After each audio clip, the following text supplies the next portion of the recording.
today we're going to be cooking bò kho, which is the Vietnamese word for beef stew. It originally came from the French when they colonized Vietnam, and I guess their version of the dish is called a ragu. I'm not quite sure how to pronounce it, but let's dive right in. I actually cheated because I'm recording this part after I'm done cooking, so you'll see how it's done. Starting with the ingredients, then the steps and procedures, and then the fun part, which is eating it. Hope you enjoy. Hey guys, how's it going? I just wanted to show you the spread of ingredients we'll be using for this beef stew, this bò kho. One thing to note first off is the variety of colors we have. We got, oranges, reds, greens, the white from the onion. We've got the meat that'll come out brown later. The variety of colors and the contrast in the colors is really important in Vietnamese cuisine. Kind of comes from the idea of this Taoist yin and yang kind of thing. My family personally doesn't get too deep into that, but I know it shows up in the cuisine, according from what I learned. The recipe doesn't really call for it, but I'm gonna add some potatoes, and I also found some tofu in there, so we'll see how that works. I might just add a little bit.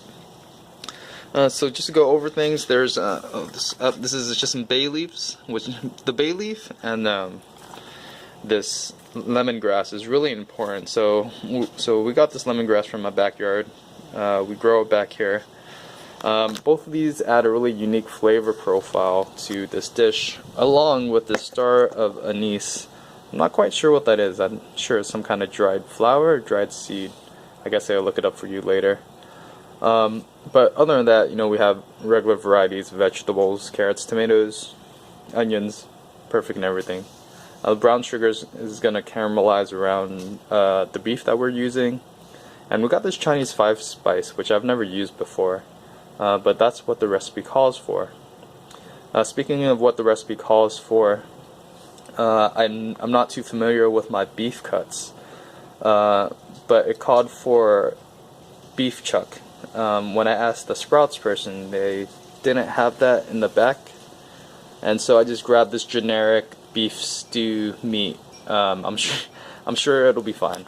Alright, well, I'm gonna clean up these vegetables and we'll get into the kitchen. The next step is to marinate the beef, and all I did was I measured out my ingredients. This is the 5-spice, brown sugar, and I went ahead and went with the unprocessed fish sauce, the one already in the bottle. I'm sure it'll be fine, no big deal. I have one stalk of lemongrass right here. I don't know what's considered a stalk. Is it just that bottom part, or all the part with all the leaves? I'm sure it's fine. I just did the whole thing, and then I found a baggie that I used to eat some chips and some shrimp chips. So I'm sure this will be fine. We're gonna marinate this meat for about half an hour. Let's see if I can do this one-handed. All right. I should have a tripod, or maybe a GoPro to stick on the head. Anyways, while we're here, let's talk about what fish sauce even is. Fish sauce is just fermented fish in some kind of solution, and it was a preservation method used by the Vietnamese people. Actually, it turns out to be really nutritionally dense, so it's a good source of food. And besides it being so tasty, that's the other reason why we use it in so many dishes. So this is probably nauseating for you to watch, but it's okay. Nauseating because of the camera angles. Let me see if I could find a place to put this camera down. It might make it a bit easier. Give me a sec. Okay, I hope this will be fine. The camera was refocusing earlier, but I don't know what's going on with that. Anyways, we're talking about fish sauce. Yeah, you'll find fish sauce in many Vietnamese restaurants. You could eat it with rice. It's dipped with spring rolls. It's you could put it on this. Hold on, I have something in my fridge. You'll see this a lot. This is like a rice noodle / cake kind of thing. You heat this up in the microwave or something. Put some fish sauce and some cucumbers on it. It's real good. The point I'm trying to make is fish sauce is really ubiquitous within Vietnamese cuisine. I'm not sure if I used that word right, but I used it anyways. Anyways, now we've got the meat. I'm gonna go ahead and just pour it into the bag. Now, beef wasn't a common ingredient in Vietnamese cooking until much later, until like the French came and they colonized the country. You know, they colonized it, got rice. What was it? Rice and coal primarily out of Vietnam. And later, once automobiles became more common, they produced a lot of rubber trees to bring rubber into France. So beef was kind of unusual. The cool thing about beef, let me make sure this is in view. Okay. The cool thing about beef, maybe cool is not the right word, but Vietnamese people have this belief that you gain powers from the animals you eat. So beef in particular was a big, strong animal, and if you ate beef, you would become big and strong. So the Vietnamese people had a name for I think it was the British Royal Guard. They called them beef eaters because of, you know, how tall they were and how large in stature they were. And of course, we now understand that's not true, but in some places in Vietnam, they'll eat, you know, jungle animals. And there's a huge market for illegal trade. I think Vietnam's the #1 illegal animal trade country, if I phrased that correctly. Let me go ahead and add these ingredients. So I got all the beef in there. This is going to be that Chinese 5-spice. And then I got my brown sugar, my very convenient shot glasses. And then I got this fish sauce. This doesn't look like very much. This is 3 tablespoons, I want to say. Doesn't look like it's going to be enough, but that's what the recipe calls for, so I'm sure it'll be a-okay. Got all that in there. And then what I went ahead and did, don't know if you can see it there, I cut this lemongrass stalk, and then I crushed it, or bruised it is what the recipe said. Now it smells really good. I guess we'll do that some more. Toss all that in there. And then it says to toss one bay leaf in there. I think I'll just put 2 because I like bay leaves. This will be my friend. I'll leave that there. Now we're gonna go ahead and close up this bag and mix all these ingredients around. And after I do that, I'm gonna go ahead and leave it in the fridge for half an hour.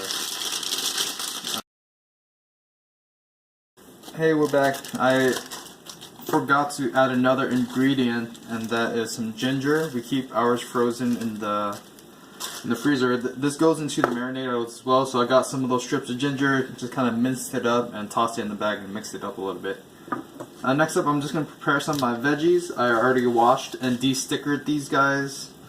How was this done? It was like this.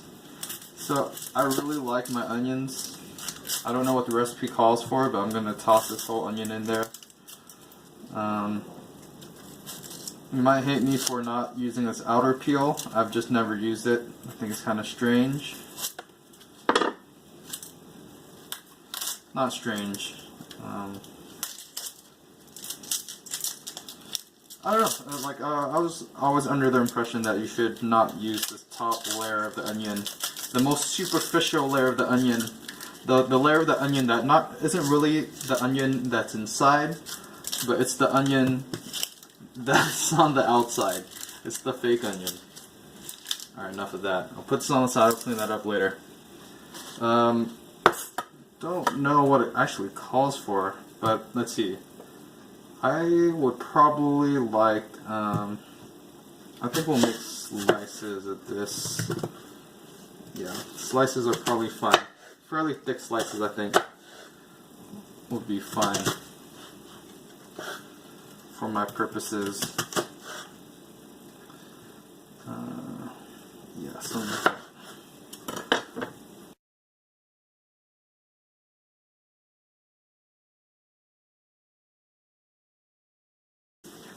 Bam! YouTube magic.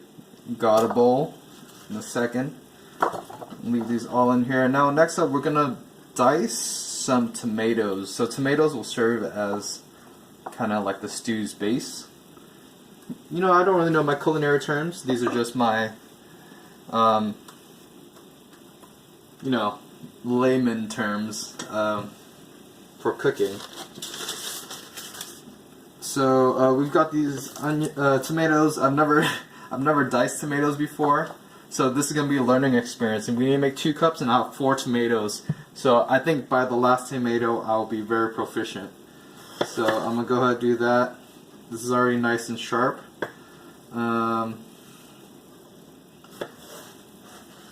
You're probably cringing at my cutting. I don't blame you. I hope my fingers don't blame me in a second.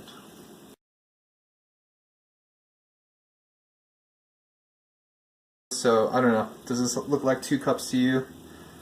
I don't really know what 1 cup looks like. It looks like a cup and a half. So let's just do 1 more tomato. Actually, that's 1 whole tomato. So let's just do 2 tomatoes. I'm sure you could find YouTube dicing tutorials online. It's probably not very safe doing it this way.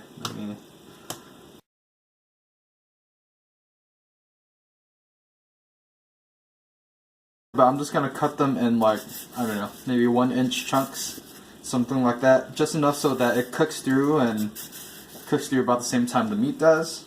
And yeah, carrots are weird, man.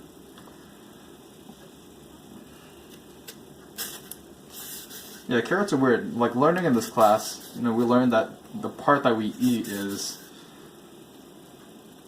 basically the root of the vegetable. Is that right? I don't recall, I'm sorry. But it was like the tube of the vegetable. Something like that. Basically the thing that goes into the ground to collect nutrients. Yeah, that's what carrots are.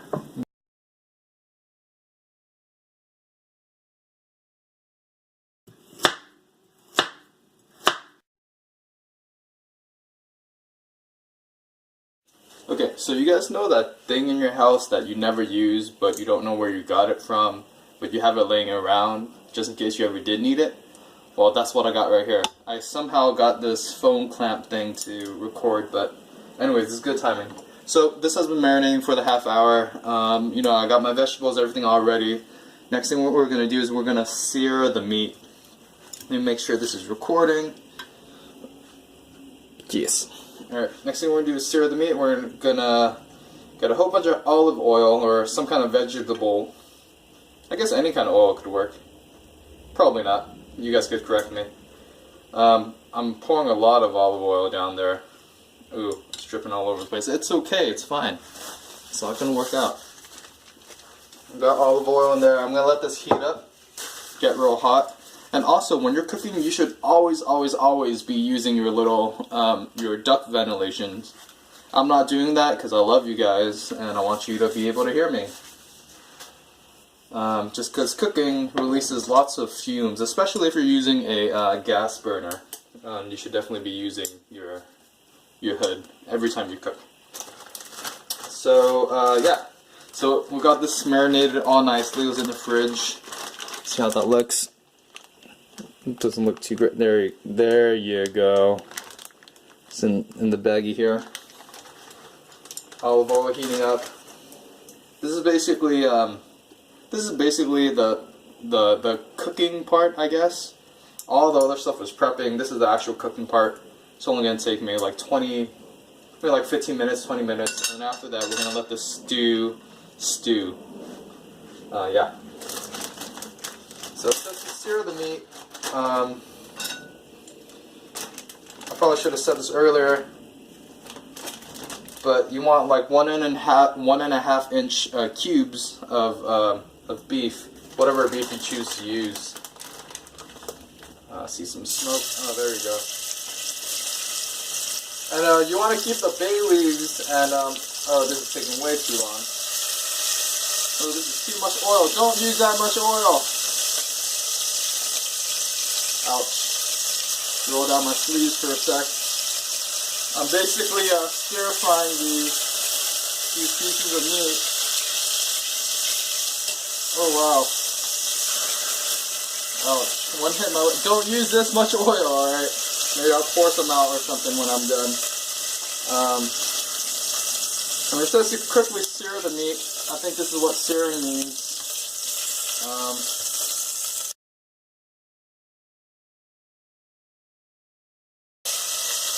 Okay, so what's happening now is, this is professional cooking only. See, we want to get a nice brown on the bottom of the pan. This is some next level cookery. Could you see that?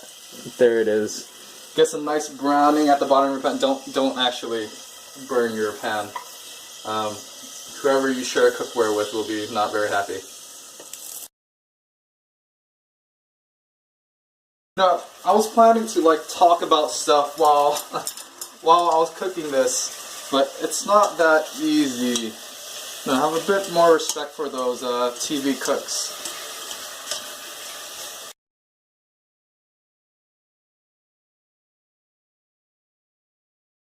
Alright, enough of that nonsense. I'm gonna go turn on medium and put the onions in there.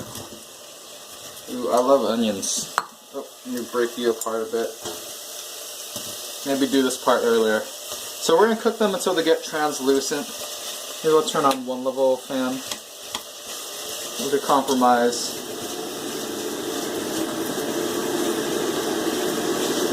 Yeah. So you probably see me using chopsticks right here. Now chopsticks were brought into Vietnam, when Vietnam was a colony of China. That was probably, okay, I don't remember my dates. It's on my paper somewhere, but it's either, it's probably from the beginning of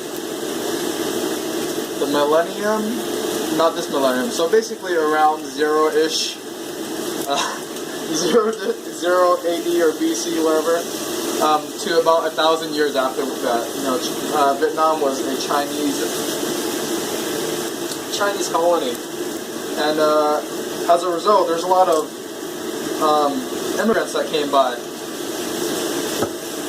through, and so these immigrants brought stuff like noodles, hot pots, stir frying, the art of stir frying with a wok, and that made a pretty big difference because using a wok saves a lot of fuel, and it could cook a large volume of food with the least amount of fuel.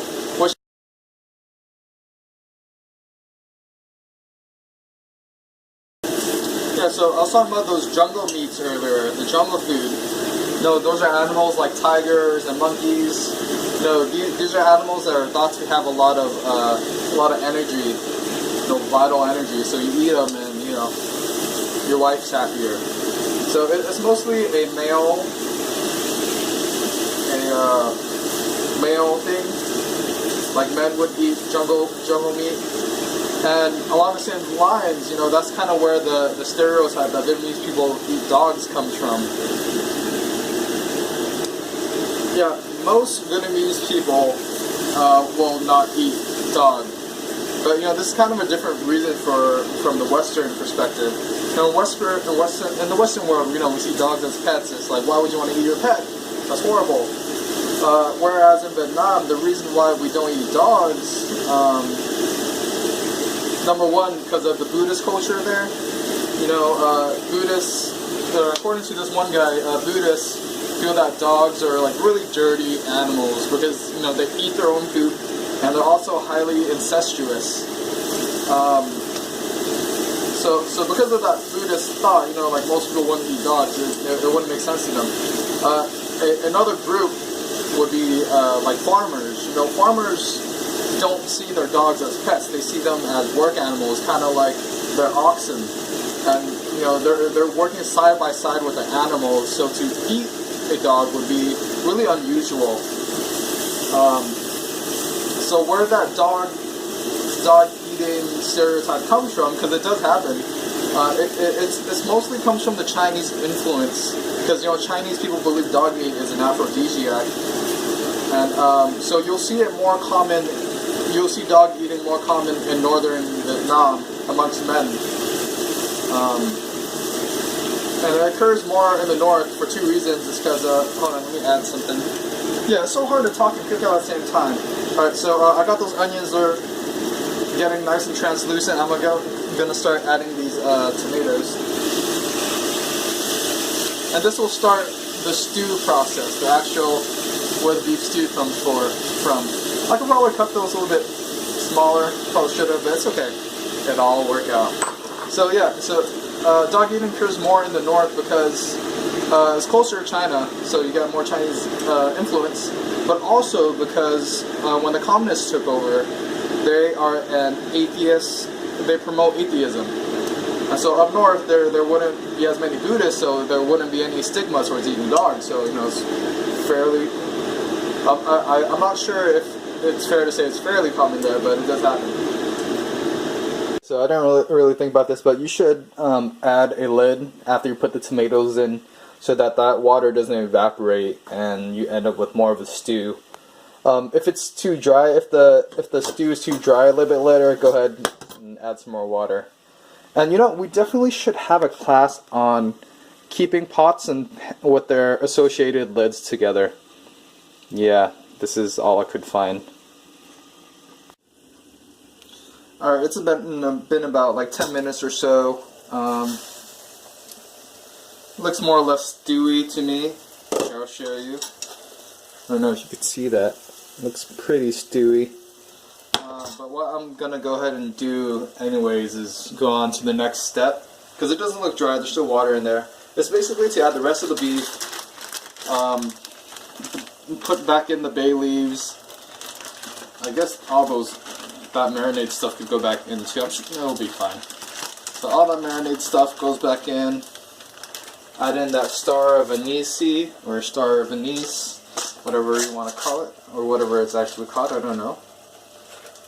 This will go back in, just, I think it's supposed to be 1 full star. Then I'll just dump in all the rest of this meat right here. Then we're going to cook this uncovered for 5 minutes, it says. Oh, that's a lot. Oh yeah, I was going to add potatoes and stuff, it's fine. We'll keep it traditional for today. And maybe the next time I make this for my family I'll add. I was going to add some tofu. Yeah, I was going to add some tofu to this, but there's already a bunch of like chunky, protein heavy. Yeah, there's more than I expected. Now the nice thing about Vietnamese food is there's a lot of vegetarian options, because like I said previously, the whole Buddhist aspect. And I know we learned in class that, you know, Buddhism didn't start out being vegetarian, at least in India, but that's how it's practiced in Vietnam.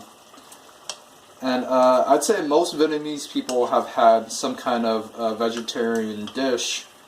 You know, some people eat once a month. I think it follows a lunar cycle where they eat vegetarian stuff once a month,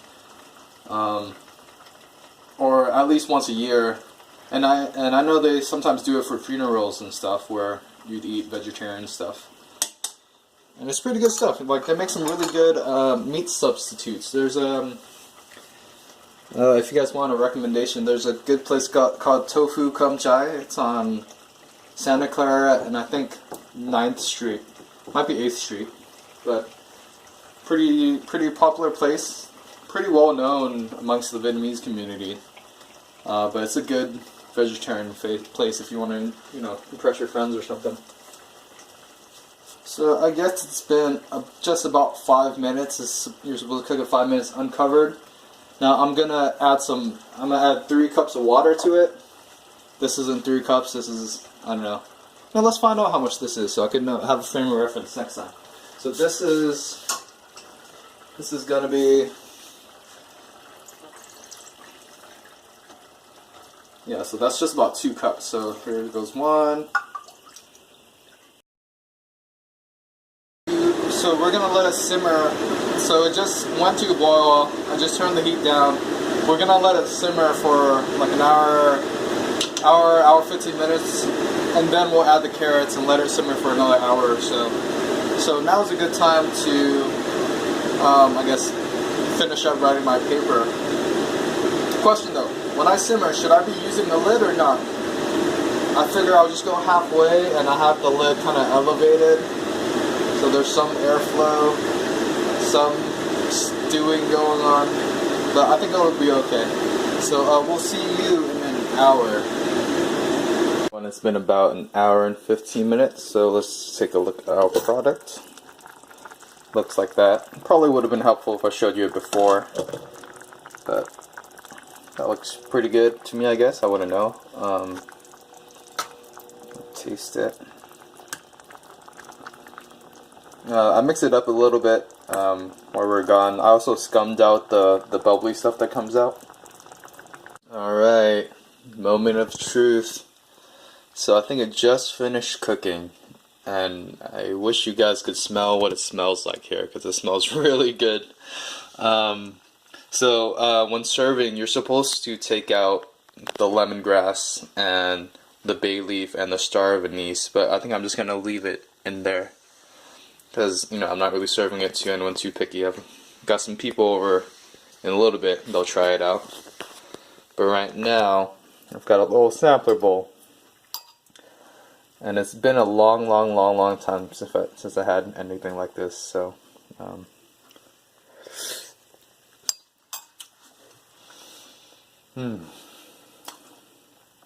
So the meat's really tender, kind of like pulled apart in my mouth.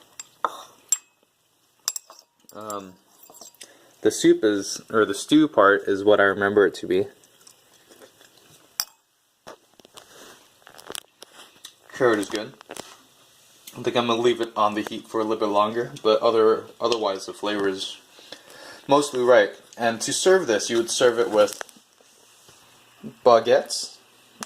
Right now these were just in the fridge, so I'm toasting some up. Or you could also serve it with white rice, which I have none right now, or I haven't cooked any. I don't really plan to. Or white rice noodles. Either way, it's really delicious. Hope you guys give this a try, because this is pretty fun to make, not very difficult.